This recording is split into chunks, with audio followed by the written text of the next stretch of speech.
Welcome to One Broken Mom, a podcast dedicated to raising awareness of mental health, parenting, and self-improvement. I am the host, Ameé Coney.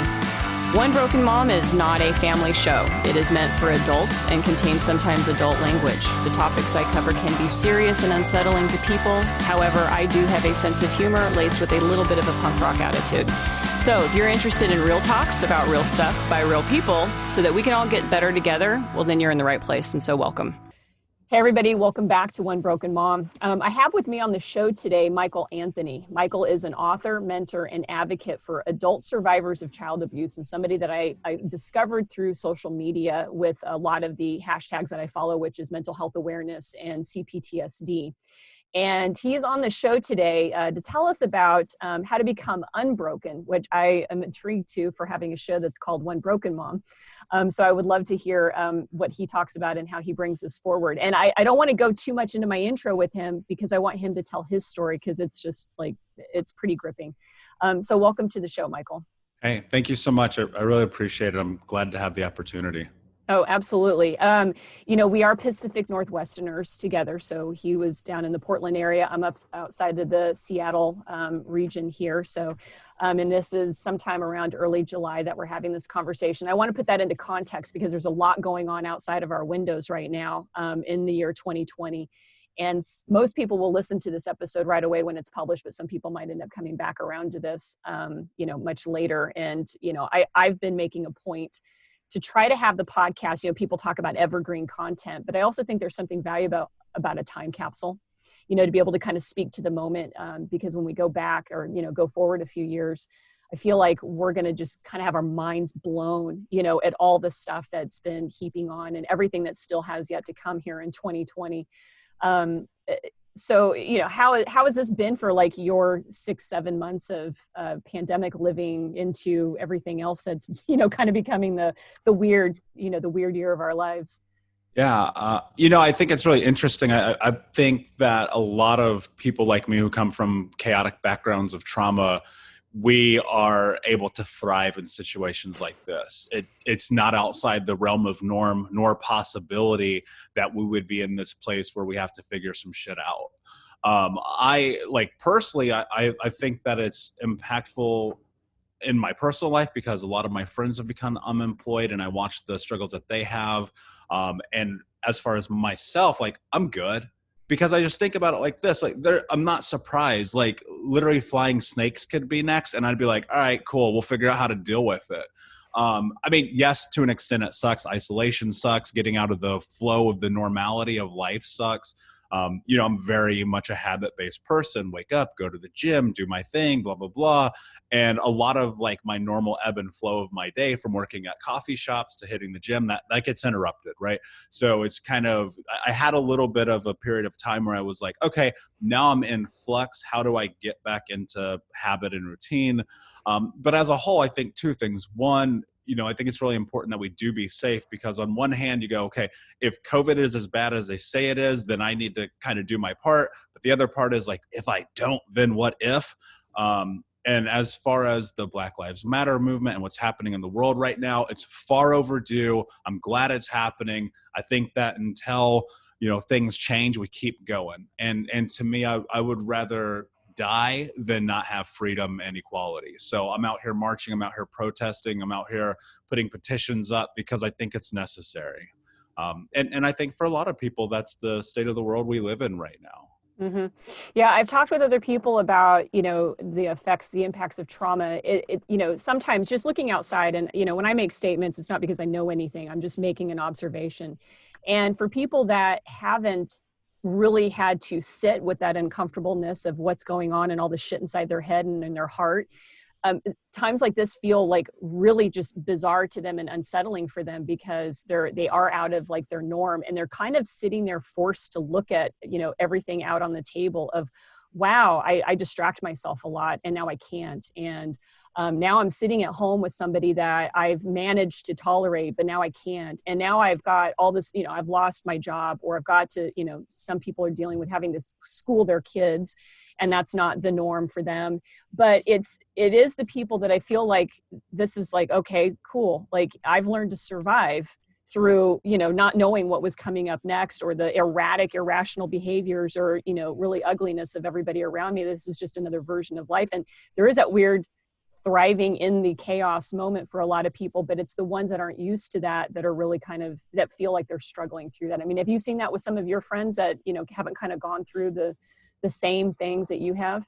Yeah, I think everybody has their good days and bad days right now. And, I always think about it like this: if you can have more good hours than bad hours, then you end up having a good day. And so how do you kind of translate that into weeks and months? And, you're going to have a hard time. Like, that's the nature of the world. But what are you willing to do to work through it? Right. And I don't think it's fair to say that everyone can step into this and thrive, because that's just not the case. Many of us have never been in this situation before. And in fact, none of us, no one has ever been in this situation before. It's the first time ever. So like, what the fuck are we doing? We're figuring it out day to day. I think right now, however, is a great case for personal responsibility and stepping into growth and figuring out how to navigate what's next in your life. If you're just sitting around and watching Netflix all day, you're probably not taking advantage of what's here at hand.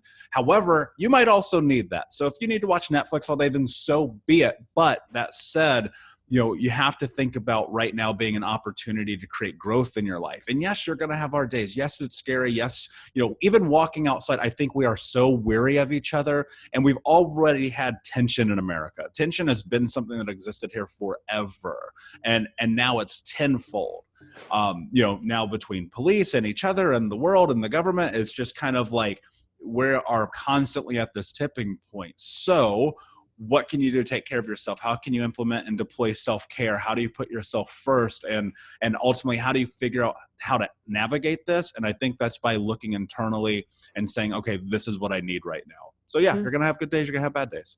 Yeah, I found that my theme, I didn't intend for this when I started the season, but it's evolving into this because it feels like it's necessary, which is really touching on the topic of resilience and how to build resilience in people. And so a lot of times, and I've got another guest coming up in a couple of weeks whose specialty is resilience training, for it, like identifying it and kind of building grit in everybody. So I am looking forward to this conversation with you for that reason, because I believe everything about you is the epitome of that.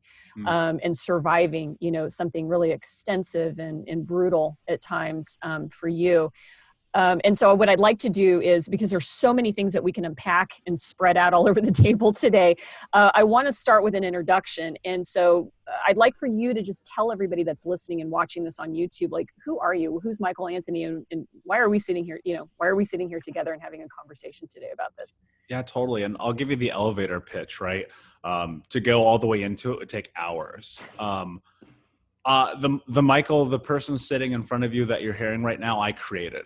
It is a caricature of the person that I wanted to be. I grew up in the Midwest, Indianapolis. My mother was a drug addict and alcoholic. She was hyper abusive. She actually cut my finger off when I was 4 years old. My stepfather, who she married when I was 6, was literally the most abusive human being you could ever possibly imagine. When you think to yourself, oh, I hope that person's never my stepdad, that's what I got. I never met my father. My home life was insane because while all this abuse was happening in the home, we were constantly homeless, power getting turned off, water getting turned off, only eating at school. Sometimes I'd be living with strangers. I'd live with my grandma from time to time. This is all while growing up in the Mormon church. So then there is that aspect. By the time I'm 12, my grandmother adopted me. She had taken one of my other brothers, and she was this extremely racist person. She's a white woman from this little town called Sunbright, Tennessee, population 500 people. She never saw a person of color until she was 29 years old. And so now, as I'm heading into my teens, this super fragile time in a human being's life, my mom's in and out of rehab. I had a restraining order on her and my stepfather. My racist grandma's raising me in an almost predominantly black neighborhood. Well, I'm going to an all-black school, but I'm not allowed to have black friends come into my home. My uncle, who's in prison, is a part of the Aryan Brotherhood. And I have this weird juxtaposition of trying to navigate this while also trying to keep the lights on, selling drugs, breaking into houses, stealing cars, running with guns, hurting people, failing. I had straight Fs in high school. I got almost expelled twice while, and this is like the 2000s. So you could be an athlete and like they would just push you through. And so because I was an athlete, I was captain of the football team, captain of the wrestling team.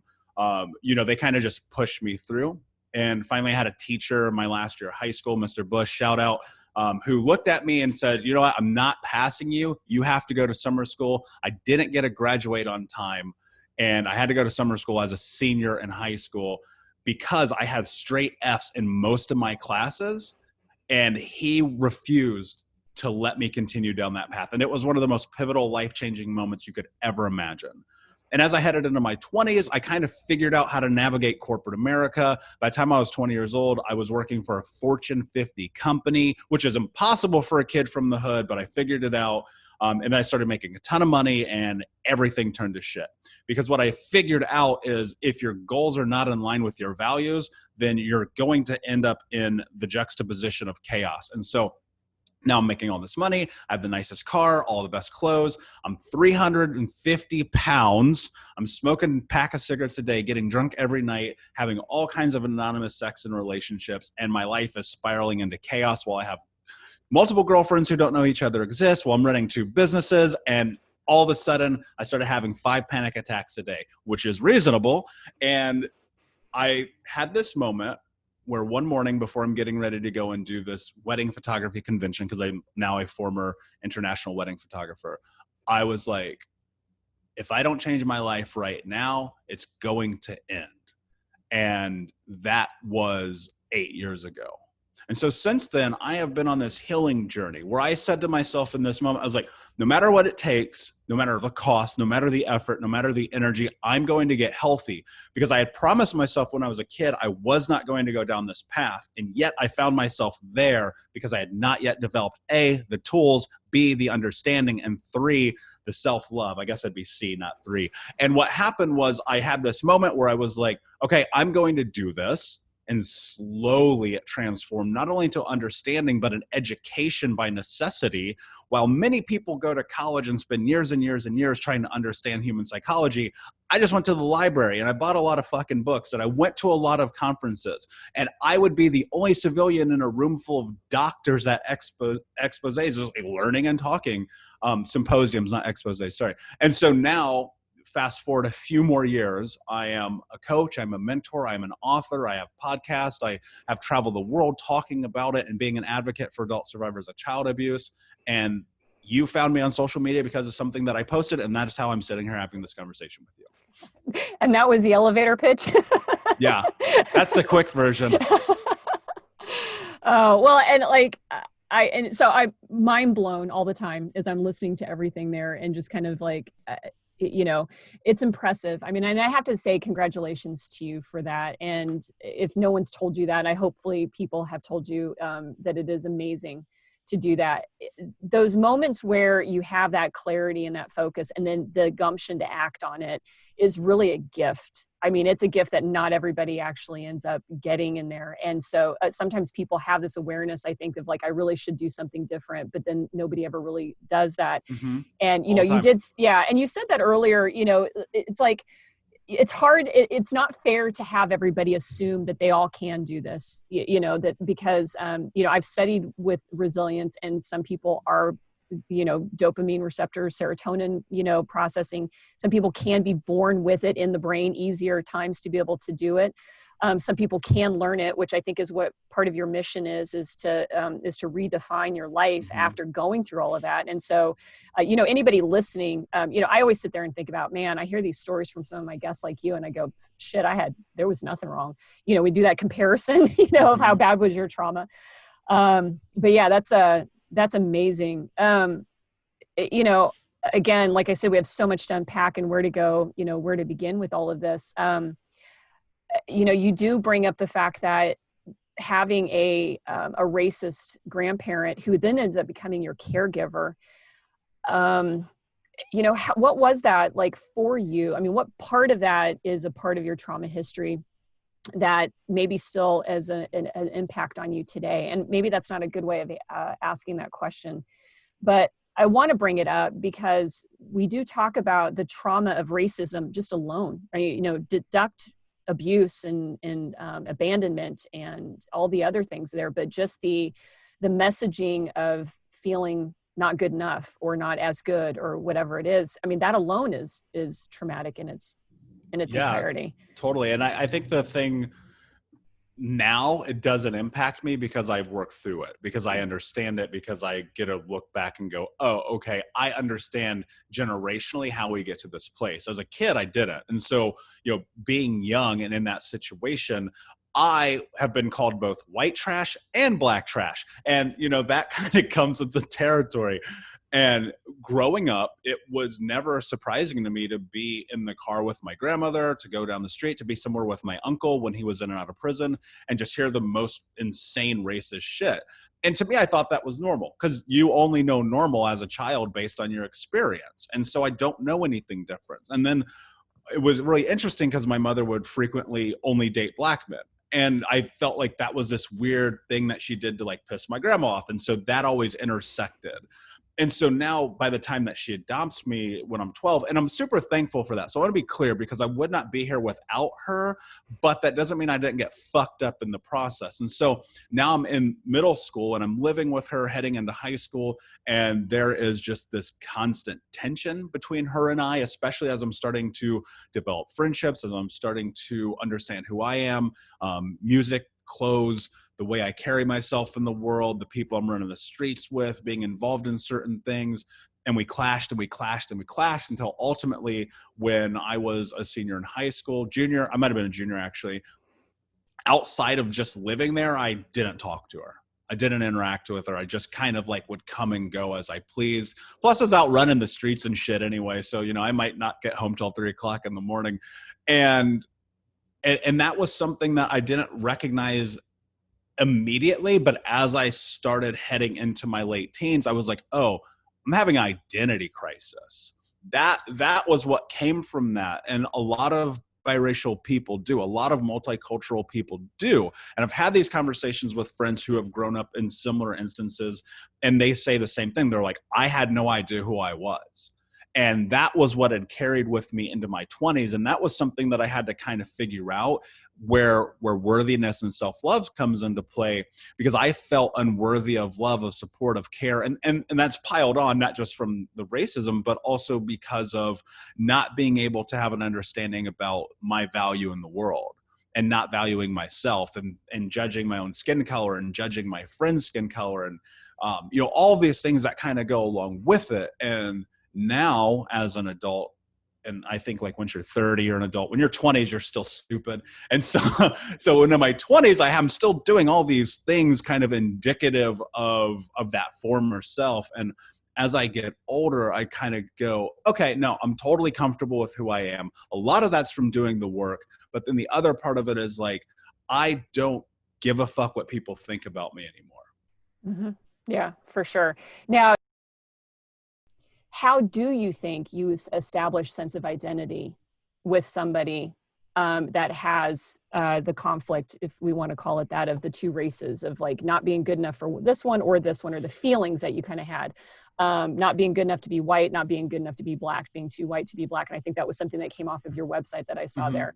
How does one kind of overcome that then? I don't think it's easy. I don't think that there's any like formulaic way to do it. It just kind of happens once you get to, you really have to establish this unfaltering self-belief, and also combine that with the idea that you cannot let other people impact the way that you feel about yourself. I say this all the time, and I said it a minute ago, I do not care what people think about me. I don't. And that's not armor. It's just truth. It is because your opinion is your opinion. I know who I am. I'm super confident in that. I love myself, and I don't fucking care what you think about me. That said, that does not mean I do not value the thoughts and opinions of the people in my life who deserve to have that say. If I am being an asshole, I want my people to tell me, right? But if you think that we're going to have a conversation that somehow is going to make your life better based on the color of my skin because you want to figure out how I fit into what you believe is the world, we're not going to, I don't give a shit about you. We have nothing to talk about. So to answer that question, I think that you just have to get to this place where it becomes true that for you, especially if I'm talking to biracial people right now, if you believe that you have to honor other people's thought and beliefs of you, then you need to reassess the people that you're spending your time with first. And secondly, you need to figure out what is it going to take where your self-belief becomes so utterly grandiose that no one can penetrate it to negatively impact the way that you think about yourself. That's great. Yeah. What would have made a difference for you as a kid, you think? Because part of this is, can anybody learn from that experience that may be dealing with this right now in their own families that are listening to this? You mentioned having a teacher that just didn't let you down or, refused to let you, kind of skate by. But if it's difficult, with a well-meaning parent who's not trying to, devalue that identity, but maybe struggling to understand, have you thought about that? Like, what would you tell a parent right now? Yeah, totally. And what's really interesting is I get questions from parents all the time. Mm-hmm. And I'm not a parent, so I always want to be really clear about that. And I probably won't ever be. It's not on the cards for me. But I think about it. I know what it's like to be a child. I know what I needed then. And I always tell people this, if your child, especially regardless of race, is struggling with identity or understanding who they are, you need to give them the space to explore that. The biggest pushback and fighting that I ever did with adults was in these moments where I was trying to get an understanding of who I was. And they would try to push back at that and say, oh, no, we believe that you should be this way. Right? I couldn't only be the jock or the band geek, the things that I did, or the video game nerd or the stoner or the thug, which was all part of my nomenclature. It was always a pushback of who I was. And I think that if you can give your child the space to explore, and they're going to fuck up, they're going to make mistakes, they're going to piss you off, they're probably going to get suspended from school. I don't know, right? You have to let them do it. I mean, I'm not saying you have to, you give them the permission to do what I did. Like, I would hope most kids don't have to be in this situation where they're running the streets with guns at 2:00 in the morning, but it happens. And you have to kind of think about it from this perspective. When you were a kid, what pissed you off more than anything when it came to your parents? Mm-hmm. And it's them trying to control you. Yeah, for sure. Ultimately, let me say this. We're ultimately going to get to the place that we're going to get in life, and we can either do it with support or we can do it fighting you tooth and nail all the way up the road. Mm-hmm. Right. No, I agree. And that happens to people even more subtly. Like, it doesn't have to be like really overbearing or, overwhelming. I mean, there's, lots of families end up with this idea that you can shape the direction a person goes. And we're beginning to understand and learn. Sometimes some of us do it in a harder way, but, we are individuals. We are going to be who we're going to be. Mm-hmm. But this, totally. And I've talked about like the tabula rasa, this idea that it's a blank slate and you can just write on there, like, we're going to make you into this type of a person. You're going to go get your engineering degree. You're going to go do this, and you can't do this. You're not meant to do this. And that is frustrating as a kid and a teenager. I know a lot of my anger started to build up in me in my teen years from mm-hmm. having to fight against the not listening and not allowing of my own individuation and individuality, or ignoring it or taunting it or, yep. Dismissing it completely altogether. And there's a lot of that, like simmering, I call it my simmering rage that's deep inside of me from that. Yeah, absolutely. And I think, hopefully there's some kids listening to this too, but you have to remember your parents don't know anything. None of us do. We're all just trying to figure it out. And it's a scary concept, this thing called communication. But sometimes you literally have to go to the people in your life and be like, look, you're suffocating me. I cannot seem to step into the person that I want to be or believe that I am, because you have these ideals about who it is that you think I'm supposed to be. And because of that, and it's really hard because children often don't have the communication skills to dictate this, but there's always a way to say, hey, I need space. And especially in your teens, if I would have the ability and knew that I was allowed to say, I need space, please let me try to figure out who I am, because if you don't, I'm going to resent you. And then when I'm 19, I'm never going to talk to you again. It might have ended up being a different scenario, not only with my mother, but also with my grandmother. Mm-hmm. Yeah, for sure. I hope that I do that with my own kids, but we do bump into it. But I know that they've had some difficulties with their father, because that was what his mindset was that you needed to do it this way, you need to do it this way. And it really, especially with my son, he became almost frozen by the conflict of, I want to do it this way. I'm trying to think this through on my own, but yet I have you right here always telling me the different way to do it and what I'm doing is Mm-hmm. wrong and what I'm doing is wrong. And when I gave him just the freedom to just kind of figure it all out and just watch, make sure it's safe, but just allow him to go through it, then his own problem solving skills really did come online, because he tested it, he failed, he figured it out, he went back, and it is important, to stand back and to do that. You said that you were able to kind of get away from your mom as young as 18 years old, which is really, that's pretty young for a kid to kind of have this awareness of cutoff. Some of us get into our 40s before we decide, wow, I don't really need to hold on to these anchors anymore. I really need to let this go. How did you come at such a young age to that realization that there were a lot of people that just needed to leave your life? Obviously the trauma and the abuse that you went through is part of it, but some people take a long time to get to a place of knowing when they have to start letting people go. Yeah. I think it comes back to, I've always had this really acute awareness that something in my world was askew. It didn't make sense to me. Here's what happened. I think I lived with probably 40 different families for periods of time in my childhood. And I noticed that the majority of them, their homes were not like my home. And so that gave me the indicator, oh, something here is not copacetic. This is not correct. That's part of it. The other part of it is my mother constantly embarrassed me, and more so put my life and my brother's lives at risk. Between her drunk driving, her driving intoxicated. She threatened to kill us multiple times, drive the car off the road and the family, kill us in our sleep, all this shit, right?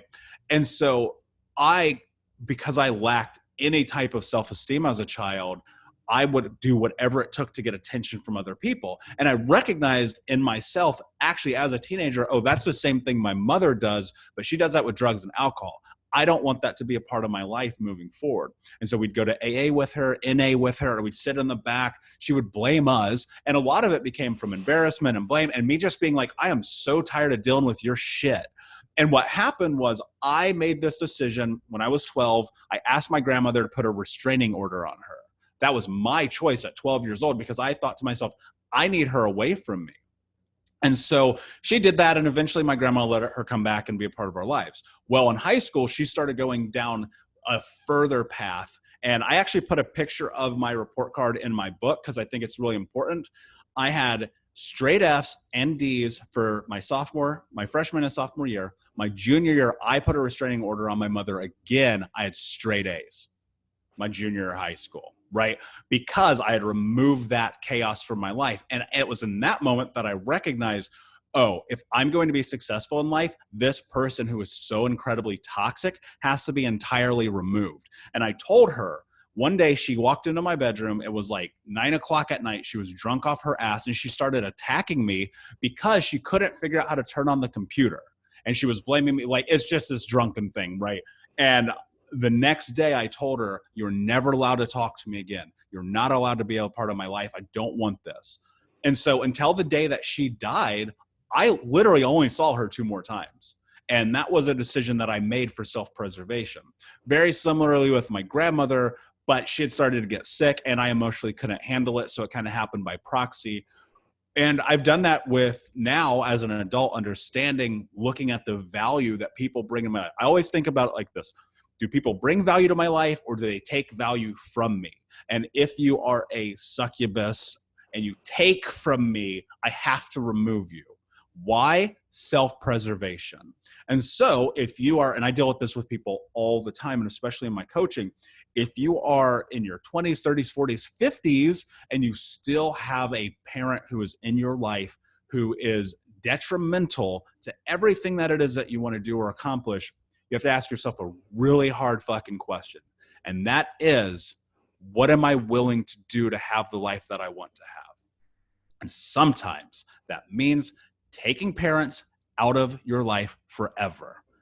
Also, that may mean boundaries. Sometimes a parent or a sibling or a spouse or a partner, whomever, will get it. You'll go, okay, look, because of the situation that you've put me in, I'm not going to have connection with you for the next 6 months. I'm not going to respond to texts. I'm not going to call you. We're not going to have any interaction. I don't want to see your face because you are taking away from my life. That's like an easy baby step. And maybe it starts with 4 days, right? So whatever that is, it starts there. And as you move further into it, it becomes longer and longer and longer.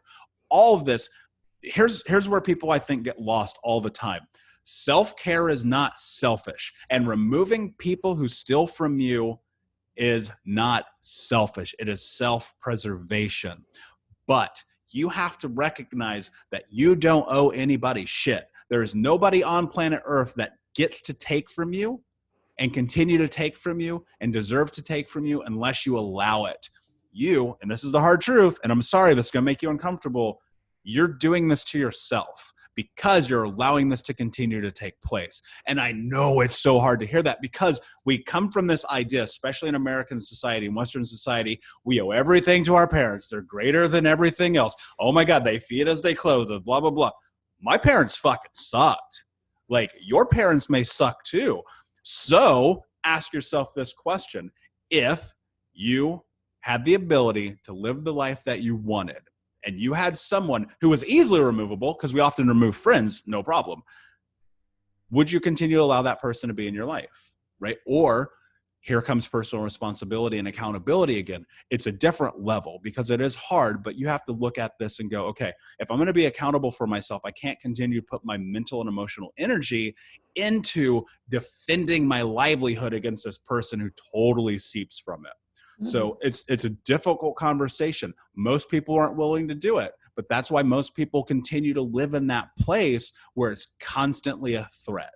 Yeah. And that's why I've talked about this on the show, because I agree that a lot of people have all the heaping piles of guilt and shame placed on them for even thinking about cutting off family members, and it's not just parents. Sometimes it's your siblings, it's everybody, in the family, because, sometimes it's just because the emotional connection and the environment with them just draws you down, or you slip back into, I found for myself, slipping back into the old role was so much easier around those people because it was like, it's so lockstep of the behaviors and no one else growing from them or growing out of them, that it was like, man, I can't even go back anymore. Like, I can't do this, because every time I do, I feel my chest tighten. I feel my anger rise. I feel, and I'm sitting here having the same fucking arguments with people over the same stupid shit. And, I'm just like, done, Sometimes the levee breaks and you just have to decide, am I going to try to keep to rebuild it, or am I going to move? Yeah. And, I'm glad you said the thing about self-care and selfishness, because that is one of those messages we get, especially when we have a parent like what you're describing as well, which is the everything's our fault, that our needs needed to be second to them. And anything that they had going on was because you didn't do enough, or they came to you all the time to solve their problems. And somehow you grew up with this idea that I have to take care of my parents, which is pretty fucked up because kids aren't supposed to do that. Yeah. But then when you decide to choose yourself, then it is, oh, well, now you're being selfish. And that is a bullshit attitude, Yeah. Are you the oldest? I'm just curious, listening to you, having siblings, where did you fall in birth order? Yeah. So I have an older sister. We have different fathers, the siblings and I. So she grew up with her father.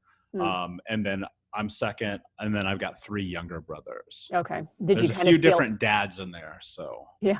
Did you feel like you were an older sibling? Well, yeah, my sister, because her father took her, which is amazing. I've never been envious of that. I've always been like, I'm really happy that happened for her, because she did not have to experience the vast majority of the shit that I went through. And I think that, sometimes that's just life.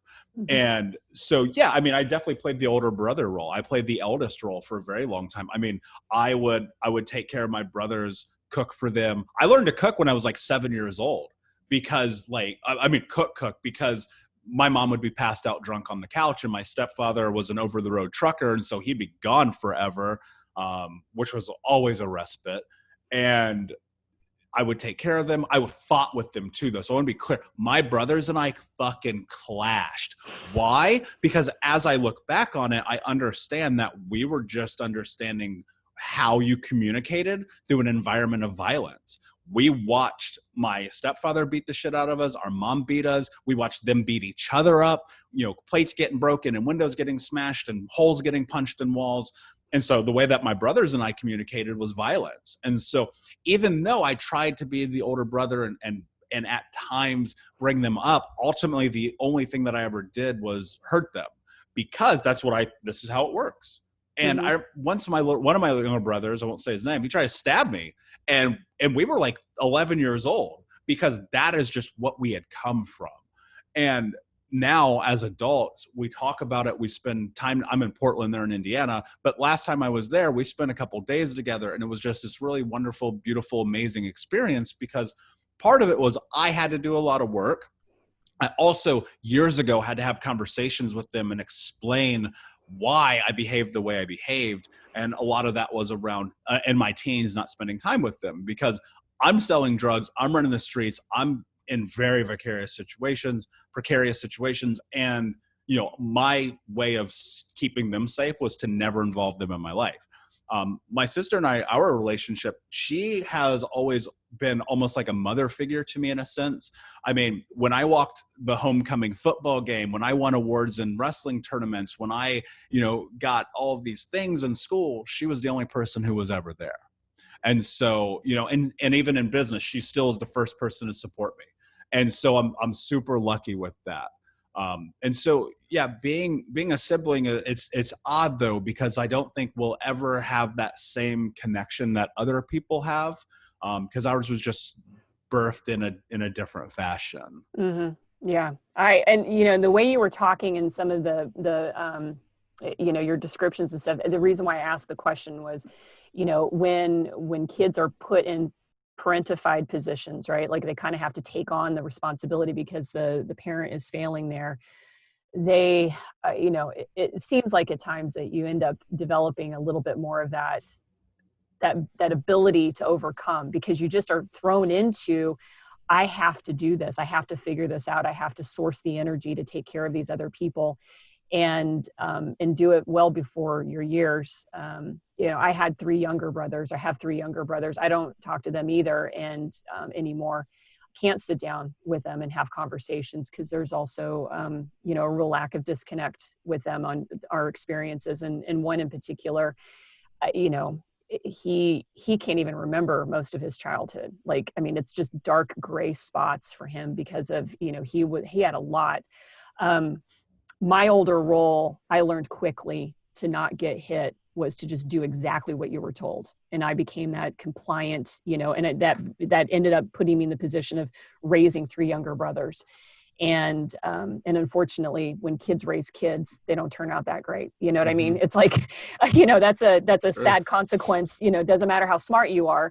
It's not going to end well, for everybody there. So, you mentioned earlier too in your story, the moment that you stood in a mirror and kind of had that kind of wake up call, which, sometimes I think when the things click in our heads, there is this galvanizing moment in our life that we'll never forget. Can you talk about that a little bit more? Because I think sometimes people are always wondering if it ever happened yet, or how it's going to look when it happens to them. Yeah, here's what I think about it. I was in this really intense downward spiral. At 26 years old, my life was probably going to end pretty soon. It was real chaotic. Out of control, between the drinking and the smoking and I would be high. I was always a stoner as a kid. It was an escape mechanism. I didn't understand that then. I just like to get high, right? But as an adult, like I was running 2 businesses. I was waking up in the morning, getting high. It was functional, right? It's like being a functional alcoholic. I'd have to be stoned from the moment I woke up to the moment I went to bed. And I'd be like, oh, I'm being creative, which, there is truth to that, but ultimately it was about numbing myself. And so I was getting ready to go and do a wedding expo where, as a photographer, I go and show all my albums. I go and show, all the photos and the awards that I've been getting and all of these things. And the night before, I had got super drunk. And I woke up and I was running behind, and I'm running in the bathroom trying to organize things. And I had this moment where I was like looking at myself in the mirror, and I was buttoning up a size 4XL shirt and a size 47 pants that I couldn't even get around my fat fucking waist because I had destroyed my body. And I recognized that was the moment I had promised would never happen. I said to myself as a kid, I'll never be this person who doesn't live up to the expectations that they have of themselves. And I had recognized that, I had started doing some therapy in around 23, 24, but you know, it was just thing that people with money did in the neighborhood I lived in because of working the job that I worked and, you know, seeing the other people around me doing it. I was like, oh yeah, sure. Therapy, whatever. But I'd been in and out of therapy since I was like 7 years old. So this was nothing new for me, but I had never been serious about it. I would literally go to the therapist's office and tell them what I thought they wanted to hear. So they go, yeah, you're making progress. And I connect with that. That was my first stories in therapy. It's like, I'm going to tell you, and then I'm going to leave. Yeah, that's exactly what it was. Yeah. And so now I'm in this position, in the bathroom, getting ready to go do this thing and recognizing that I'm a liar. I've lied to myself. I've lied to my partner. I've lied to my business associates. I've lied to the world. And at 26, I'm like, I'm probably going to die soon. So what am I going to do about it? And I think that we all have this moment of reckoning with us. It's a coming to Jesus moment, as they say. And I'm not religious anymore, but I have this firm belief that the universe will give you signs. And when they do, you have to shut the fuck up and listen. And if you don't, you are going to continue down the path. And so this moment happened where it was just like, I will never explain it. I've never done that up to this moment. I had never done this thing where I looked at myself in the eyes, where I actually literally looked at myself in the eyes, my own reflection in that mirror, and I just wept.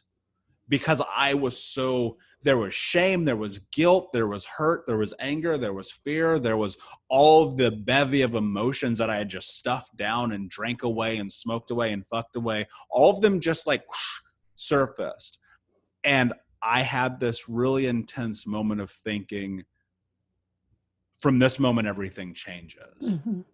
And that is true, but then there was like a lot of work on the backside of that, right? It was a lot of this like, okay, how do you actually do this? How do I research and understand childhood trauma? How do I find the right therapist? How do I go to men's group therapy? How do I go to SA and NA and AA? And how do I put myself in these positions of educating and learning and stepping into love for myself across all spectrums? Food, sex, relationships, body, mind, soul, spirit, all of those things. And it was just kind of, I literally made a game plan. And part of it, I think it was interesting what had happened, because I'd spent a couple years like diving further into it, but the progress that I really wanted wasn't happening. And I was 29 and I was starting to head into 30. And I was like, I have to leave Indiana. That's what it is. It kind of clicked. I was like, certain streets trigger me. And this is before like I had recognized that being triggered was even a thing. Because I would hear, it had just started becoming like polarizing and people were like, oh, I got triggered. And I'd be like, being triggered, what is that? That's bullshit. That's for people who are like, I would just be in this tangent in my head about it. And I recognized, oh, no, being triggered is real, but it is about this emotional response to experiences or places or locations or scents. And I would get triggered everywhere I went in Indy. Certain streets, certain places, certain people. I'd have to be fearful. I'd have these moments. I'd have this immense shame and guilt about things that I'd done and places I'd gone and people I'd been with. And I was like, I walked into my living room. I was living with my girlfriend at the time. And I looked at her, I said, I have to leave and you can't come with me. And that was the first time. We'd been together at that point for 7 years. I'd never told her anything. You know more about me in 45 minutes than she knew in 7 years. Wow. And so I told her everything. I said, I have to go and you can't come with me, because if I don't, then whatever is next as this journey, it's never going to take shape. Because I'd been doing a little bit of the work. I'd been learning, educating, reading, studying, but it wasn't until I removed myself from there that I really grew. Mm-hmm. And that things really changed. And that was almost 5 years ago, right? And so now I'm looking at that and I feel like if I wouldn't have done that, I wouldn't be here. But it all circles back to the decision that I made in that moment, looking in front of that mirror and saying, today, everything changes, right? Yeah. And I got goosebumps hearing that and I'm glad you shared that. And so thank you for doing that, because it is those moments are available to people, but there is no way of predicting when they happen or when they kind of land on you. I mean, I describe December 17th as my rebirth day, because that is my moment where it was it's this intense overwhelm of feeling and then this recognition all at once. And I did the same thing. Like I knew right then, I said, my life is never going to be the same again after today. Like this moment right here is the first step in a completely different direction.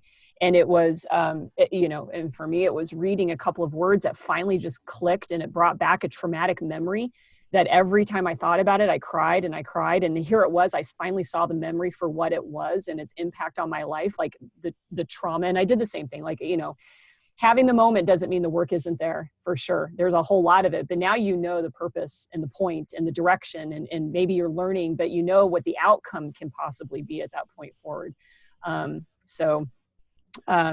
I've used the analogy of it's like giving birth. And so for anybody that's, a woman who's birthed anybody, and the anticipation of what labor is going to feel like, and you've got everybody telling you what it's like, and you don't know, and you go in going, is this it? Is this it? And but when you actually go into labor, you're in labor. And it's kind of like when you're wondering if you're having this moment, you've just had the moment. Like, you don't have to ask if the moment yesterday was the big moment. Like and it's hard to describe that feeling to people. Like, and I think sometimes you don't actually recognize it till you're in it, right? Because sometimes you're like, am I doing it? And you have to step back and go, oh no, I am. I'm taking care of myself. I'm going to the gym. I'm doing yoga. I'm meditating. I'm going to therapy. I'm not cheating on my girlfriend. I'm not smoking crack. Whatever that thing is, you're doing or not doing. And I think that's a really important place to kind of step back and acknowledge and just be thankful for yourself for like being that person. That's accountability. Yeah, definitely. And that is a big thing. Like it's almost when you become accountable, there's something about that, especially again, if being wrong was, the reason why I air quoted that for this is because it's hard to suddenly become accountable, because sometimes accountability and blame, are interchangeable, right? It could have been dangerous to admit your accountability in a circumstance, because somebody would have latched onto that, especially in abusive situations, as, oh, you're taking blame. Well, of course you're to blame for that. And it takes a while to get to a place of understanding that that's not what accountability is. And yet accountability is the first, that's where you have to begin, is to say, I am responsible for some of these things. They may not be my fault, or, given A plus B equals C, of course I chose this. Of course I did this and behaved in this way. But now I have to do something about that. And it does take a lot of discomfort, I think, in my opinion. And for me, it did, to get over I'm not blaming myself for everything, right? But I have to be accountable for it, because I can't blame somebody else. Blame has no place here, in terms of, your own healing and growth, I think. Well, one of the things that really is awful about this for trauma survivors, for people who've been through traumatic situations, whether as a kid or adult, right? Because I work with a bevy of people in coaching, is that you're not responsible for the really bad, awful shit that happened to you. You're just not. And it takes a while to get to that place. You have to do the work to reframe those experiences in your mind, because it could have been like, was it something I wore? Was it something I said? Was it because I ate that for breakfast that day? It was blah, blah, blah, blah. Like the list goes on. You can always find a reason to create fault, right? Finding reasons that it's not is much more difficult. And so slowly you get to this place where you recognize and you understand and you inherently and intrinsically feel like this wasn't my fault. But the caveat in that, which really is the shitty part of it is still your responsibility to fix whatever happened. Not fix, let me not say fix, but to work through, to understand, to reframe, to change the way that you exist in the world, to change the way that you think about yourself and the scenario. Is you have to do the work. And that's what really sucks about the bad shit that happens to us that isn't our fault. The bad shit that happens to us that is our fault, that is 100% your responsibility. You are culpable. You are to blame. Now fix it. Right. Right. Yeah. Now, when I reached out to you, one of your blog articles really connected with me. And so I want to talk about this before I get you into telling everybody about your book and everything, because that's really important. I want people to hear your approach and your process here. But we hear about the holy grail of healing as being able to forgive everybody for whatever it is that they did. And you and I when I read your opinions on it and your beliefs about that, I was like, yeah, I kind of feel that way too. Which is, and I've mentioned this before, and it's like, I'm not sure that that's how I feel better about is sitting there and handing out these platitudes to everybody of I forgive you, I forgive you. That means I'm a better person now, and then I've grown in anything, because I know for myself that, you know, it's hard. It's hard to just forgive somebody for something. I can understand them. I mean, I can get it all down and go, I can see, you know, your own history. I can see the trauma that your life was enveloped in. I can see where, you know, the things that affected you and how you grew up and all those other things. I understand all of that. How do I say I forgive you to somebody that doesn't even like register for them? That to me, it's like they're not going to change their behavior. They're still the same person. You know, what am I really doing with that? And that's where my internal struggle is. And I know you've really kind of thrown this around in yourself, and you have a you know, your own ideas and beliefs about that. You want to, what is forgiveness to you, and where is its role in your life? Forgiveness is earned, like straight up. Like forgiveness is earned. Like you don't just get it. And this is interesting because in this community, what I will call, whether it's the coaching or mentoring or self-help or mental health community, we can wrap them all into one community. People push back on me on this so incredibly hard. And I stand by my words, and I believe 100% what I say to be true for me. And if it's not true for you, that's fine. I don't care. Here's what I think about forgiveness. As an analytical person, I can go and look at any scenario, any situation, and I can backdate it to the beginning and go, okay, this is the why, right? Mm-hmm. Especially in intergenerational trauma, I can go, oh, okay, that makes sense. Your father beat your mother, who their parents beat them, who their parents beat them, and then you got slave trade mentality and blah, blah, blah, blah, blah, right? Goes on forever. Well, sure. But guess what? You're an adult, and you make choices, and you make decisions. And if you choose to abuse children, you're an asshole. Sorry. There's no two ways about it. You're a poor human being. And so that said, I can understand it, and I can look at it, and I can, even at times I resonate. I go, oh yeah, I get it. I understand why you did that. Do you get my forgiveness? No, not unless it's earned. What have you done to show me that you, A, have rectified the situation, B, you have learned about yourself, and C, that you've changed the behavior? Most people don't do those things. Mm-hmm. They just go, I'm sorry I smashed your face into a wall when you were 7 years old. Oh, great. I'm glad you're sorry. Well, we really worked that out. Really, thanks. And I'm being passive aggressive about it right now, but this is how I truly feel. I think this is a really important thing to kind of sit with. This idea that understanding gives you fuel to create what's next in your life. There are people in my life who I have forgiven, and there are people in my life who will never get it, no matter what. They just won't, because there's no way that a scenario will ever occur in which I'll go, okay, you've done all the things to make up for that action that was so deplorable that even when I think about it, it makes my body hurt, right? That person's never going to get forgiveness. And it's not an anger that I carry with me, but there's a chip on my shoulder. And I go, you know what? I'm going to fucking prove you wrong. And it becomes this really beautiful fuel that I use to keep myself motivated, because I do a lot and I extend myself really deep. And I have these moments of when I'm tired, I go, nope, fuck you, man. Fuck you, woman. I'm going to keep going because of that thing that you've done to me. And I don't need forgiveness. People say, well, when you forgive, you get to let go. I don't want to let go. I want to remember every day, so I keep moving forward so that my mission and my goals get completed. Because I think, and this is for me, and you may find that you need forgiveness to let go so you can move on forever and never think about it again. I want to think about it every day because that's how I'm going to change the world. And that works for me. So the thing is, you have to keep in mind is what works for you.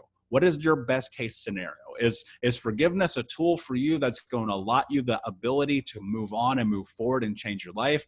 Or is it a tool that you can use where you go, you know what, I'm not going to forgive you, but I understand it's better that we never talk to each other again. We don't really need to be in contact. And that moment, that experience, that thing is going to motivate me to become my best self. And so it's hard because like people will argue with it and say that forgiveness is a must if you want to heal. I don't think so. My life is awesome right now. Like literally, because I've done a lot of the really deep, dark, dirty work, and I love myself. I love my life. I love what I get to do for a living. And none of that involved forgiving the people who destroyed my childhood. Right, right. I am smiling because I get that. Like, and that is, you know, a little bit before we were recording this, you know, it is my fuel as well. It's not, again, it's not the, you know, I need to be angry at the world all the time, because I'm hardly that. But it definitely is like, man, I do not hand out gold stars unless there's action behind it. Like I just, in fact, it's 100%. Like, it's a passion for me to sit there and go, I don't really need to hear what you say to me. I need to see what you're going to show me. And I have forgiven people that have definitely demonstrated a complete shift in what they used to do. And I can, you know, I can with my heart actually forgive them, because they did, like you said, they earned it. They actually became an entirely different person. They understood their story. They understood how they were living that out.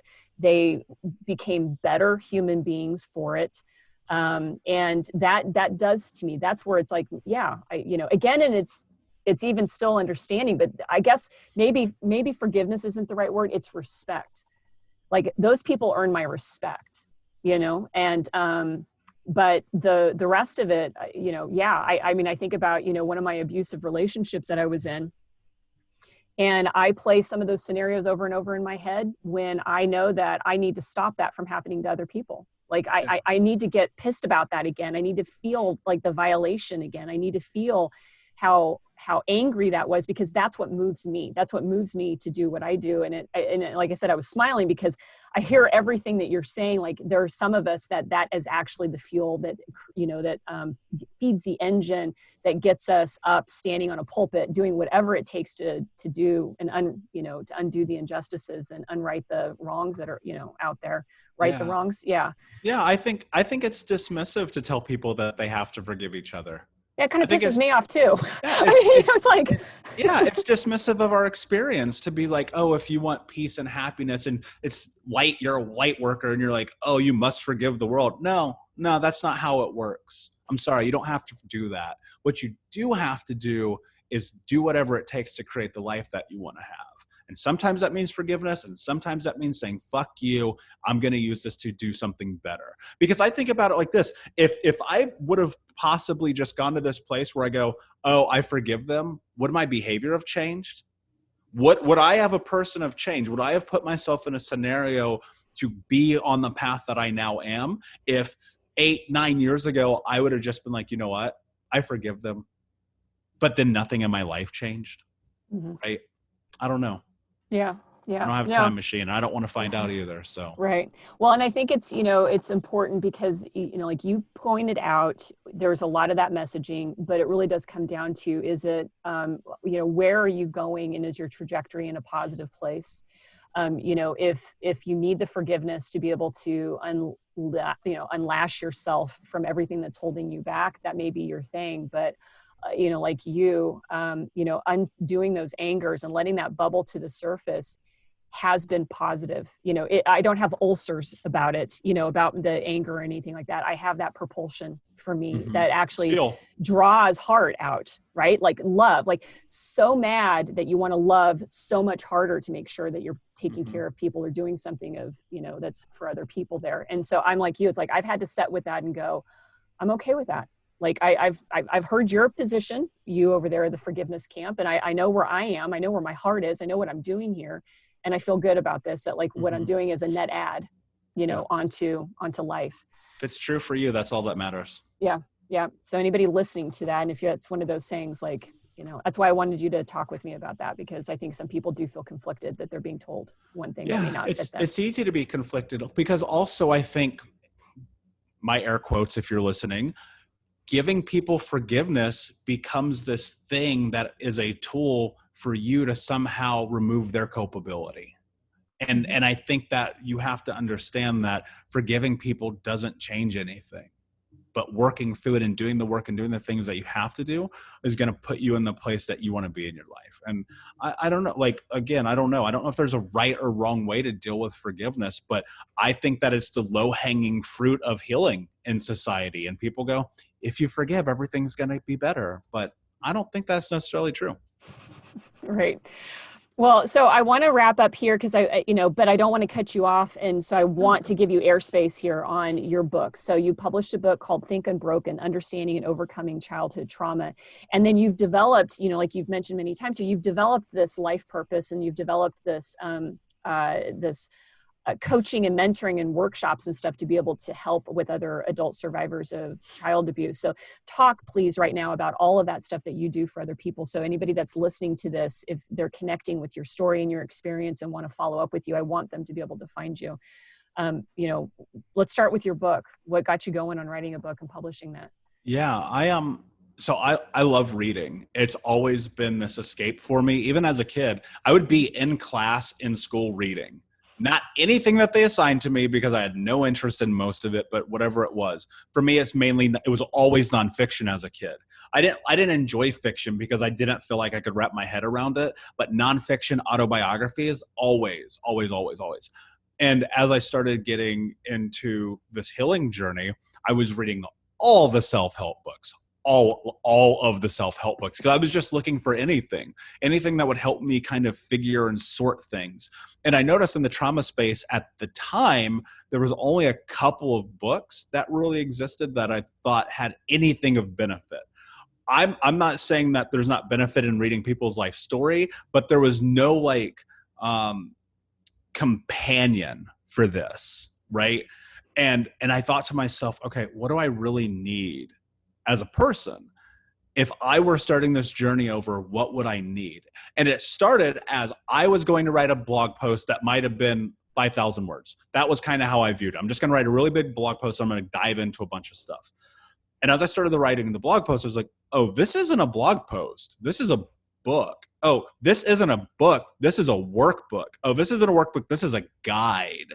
And so that's what it kind of turned into. So when you read Think Unbroken, it actually has writing exercises in it. You write in the book. Half of it is writing, half of it's understanding, right? Because I know that when I write things out, I get a better understanding of who I am in the world and a better understanding of myself.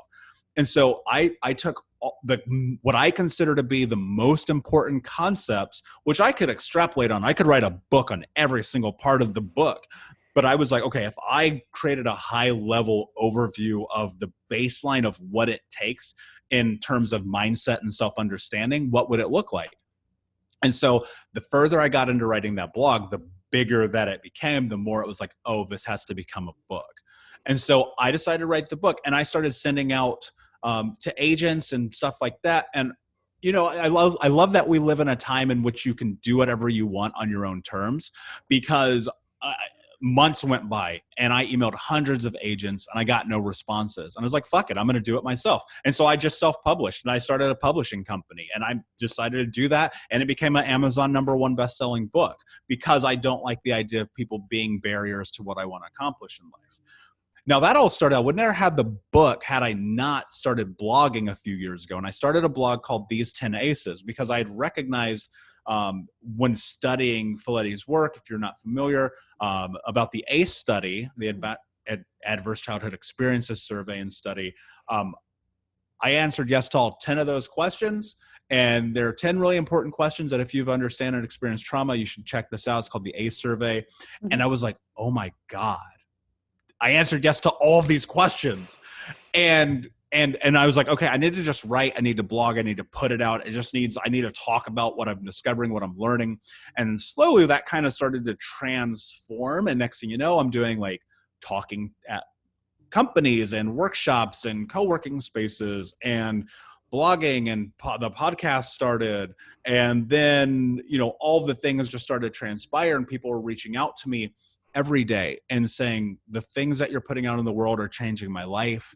I feel like I resonate with you. People are thankful. I get the most beautiful messages. Sometimes I get asshole messages too, because that's the nature of the world. But mainly it's just this beautiful sentiment of appreciation, which I'm so grateful for. It was never my intention to go down this path.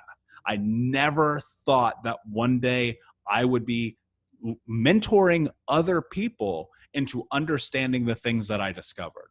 Mm-hmm. And so that's kind of where it's at now, where I spend the majority of my time. I'm writing the next book right now, which is a deeper dive into this. But I'm coaching, I'm podcasting, and I'm just trying to help people understand what I discovered through experience. So I don't talk about anything I don't know. And I'm not a doctor, and I never went to college. I didn't even graduate high school on time, but I lived this. And I know what it's like to be at the bottom of what I call the vortex, this place where you are just stuck, where everything doesn't work, where you hate yourself, where you want to kill yourself. I've had a gun in my mouth before, right? And today I think about my life and I'm like, wow, it's so much different, but it was so hard to get to this place.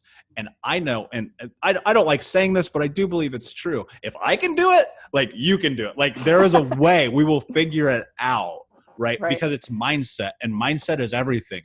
And once you figure out how to navigate the way that you think about everything, then everything else changes. Mm-hmm. That's what I help people do. And that's what Think Unbroken does as a book and as a workshop, which now obviously I can't do. And I've hosted it in Bali and Singapore and America and around the world and back again.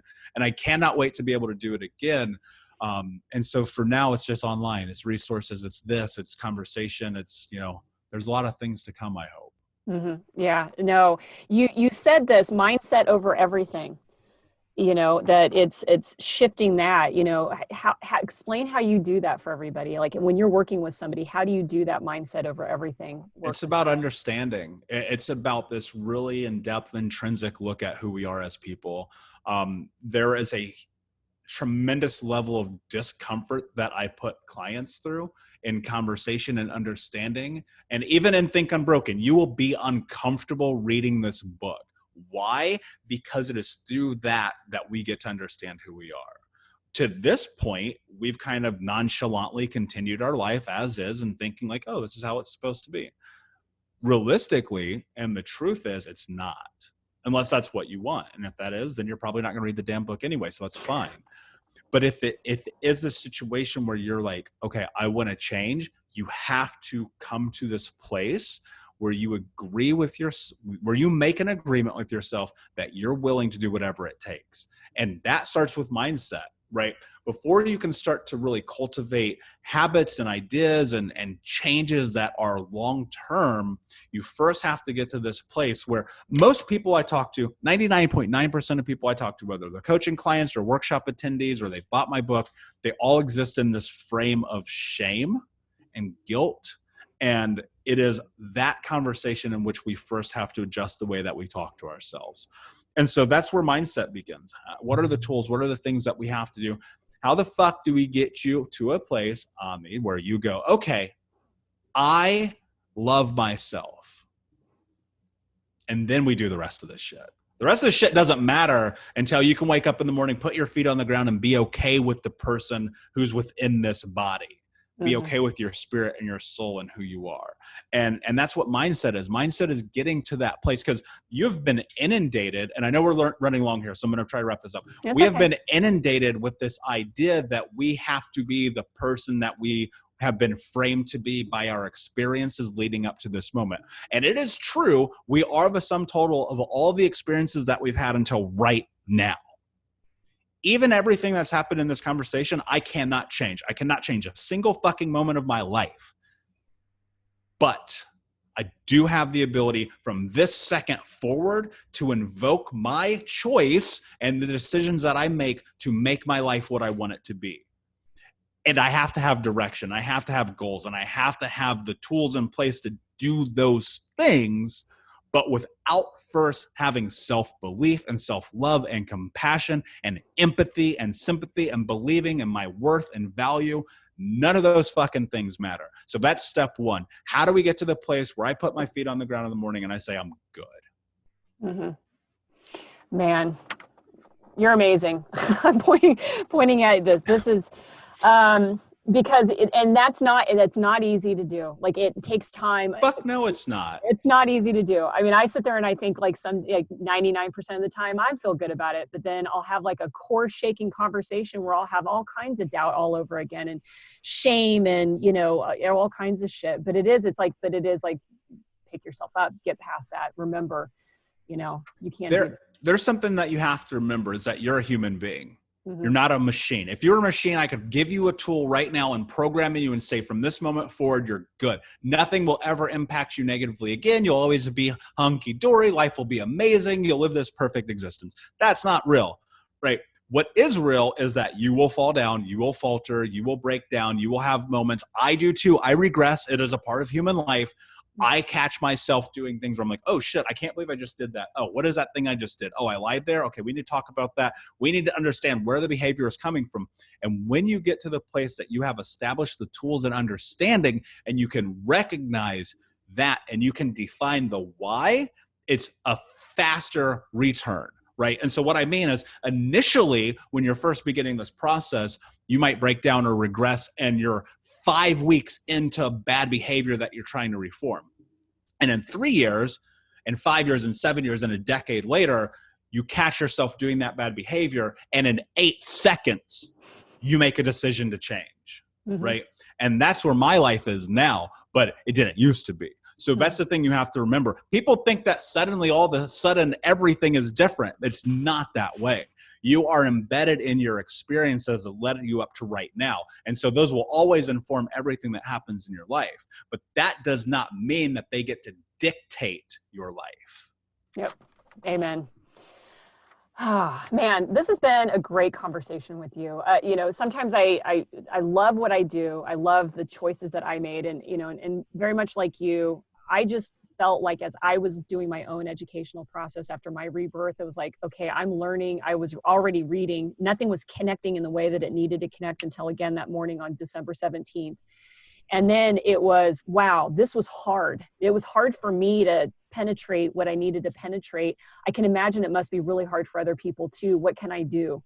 And so that's why I started podcasting, was I'm going to just tell you what I learned, and I'm going to share it. I'm going to find other people that are doing this, and I'm going to get them on here, and we're going to talk to therapists and humans and, and everybody, just because at some point, and I'll get emails, I'm sure just much like you do, where somebody will say, it was that one episode when you said it this way, or that your guest talked about it in this way, that the light finally came on. And I think that those are pure experiences. And so when I hear somebody, kind of the same passion, and also kind of that same geeky intellectual approach to it, because I'm an intellect in that way too. It's always exciting, and it's always cool to, kind of widen your world and bring people into your world, that you get to recognize that. And so I admire what you're doing. I think it's amazing. And appreciate everything that you've been putting forth. And so, for everybody to find you, all your links to your website, your book, your social media will be in the podcast notes. This has been outstanding. And like I said, we could have unpacked, and we unpacked a little bit more than I had planned on, but I mean, there's so much about you and what you've been going through and what your story is and what you can do for other people, that I just wanted to make sure that everybody got a chance to really know you, know your experience, because there's a lot of energy in it, and a lot of things that you have to share and teach other people because of everything that you've already gone through. And this is the year for everybody to learn some resilience and to build that. This is where that resilience is tested. And I think that you're, be a great person for some folks to reach out to learn how to build up that mindset, that belief in ourselves. Because if this year's taught us anything, is that shit happens, man. It can happen at a fucking global scale and take us all down, and being able to rise up from, whether it's unemployment or, your job or being sick or whatever, the millions of other things pounded on top of our traumas. If we have sat with those for a bit, that's a life skill. It's a life-saving skill. So I appreciate talking to you today, Michael. I really do. Thank you. It's absolutely my pleasure. I appreciate it. Awesome.